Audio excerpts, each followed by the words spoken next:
Chapter 164, My name is Yan Lei. Xue Fanxin did not know what kind of fortune Jiushang had given Xue Fanxin, but she knew that it was definitely not simple. She did not disturb Xue Fanxin and let him cultivate in seclusion. Jiu, are we really going to snatch the mineral vein just like that? Why do I feel that it's very difficult? Are you playing with me? Oft two of them. One could not use force while the other was so weak that she had practically no combat strength. Coupled with the thin little white tiger, anyone would think that such a combination to snatch the mineral vein was a joke. There's one more, Jiushang said mysteriously. At this moment, a youth in purple clothes who looked to be about 13 or 14 years old appeared. He was handsome like he was carved from jade and had exquisite looks. His arrogant expression was a little cute though. In short, he was just a little brat who had not grown up yet. However, he liked to pretend to be an adult. It was a little strange. He is little Lei, my servant. He will come with us to snatch the mineral vein this time. Jiushang introduced little Lei casually as if he was introducing an important person. Lamb not called little Lei. I am Yan Lei, the domineering Yan Lei. Little Lei strongly emphasized his name.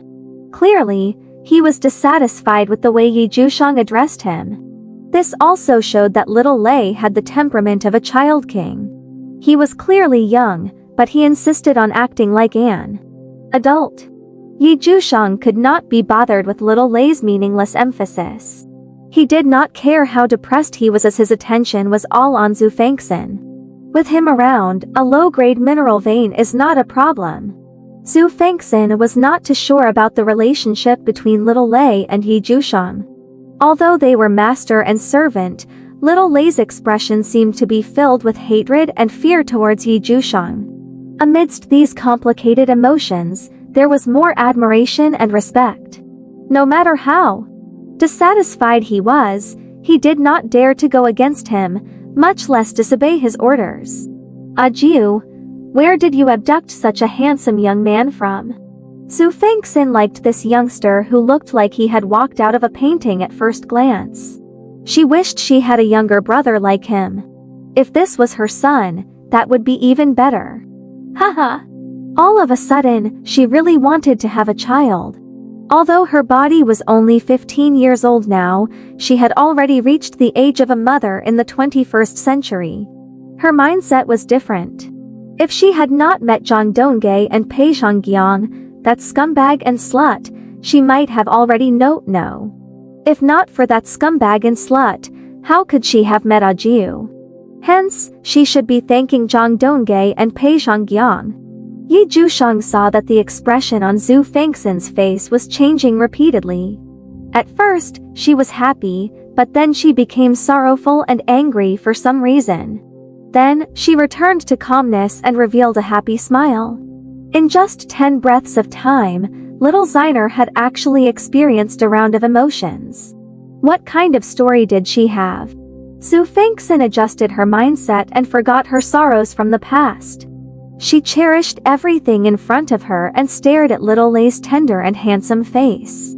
The more she looked at him, the more she liked him. She couldn't help but pinch him. Wow, your skin is so elastic and smooth. Woman, what are you doing? Little Lei was so frightened by Xue Fanxin that he immediately jumped back a few steps and looked at her warily. Don't think that I'm afraid of you just because you're master's woman. Yan Lei, I'm not afraid of you. Jiu, where did you find this guy? He's so cute. Haha. Xue Fanxin ignored little Lei's explosive temper and felt that he was getting cuter. No matter where this guy came from, you are not allowed to touch him casually in the future, Jiushang said unhappily. Why? Could it be that in Jiu's heart, this guy was more important than him and she couldn't even touch him? She felt a little stifled, because he's a guy. Xue Fanxin was just feeling stifled. After hearing Jiushang's explanation, she almost burst out laughing. What was wrong with him? He was just a little child. How could she not touch him?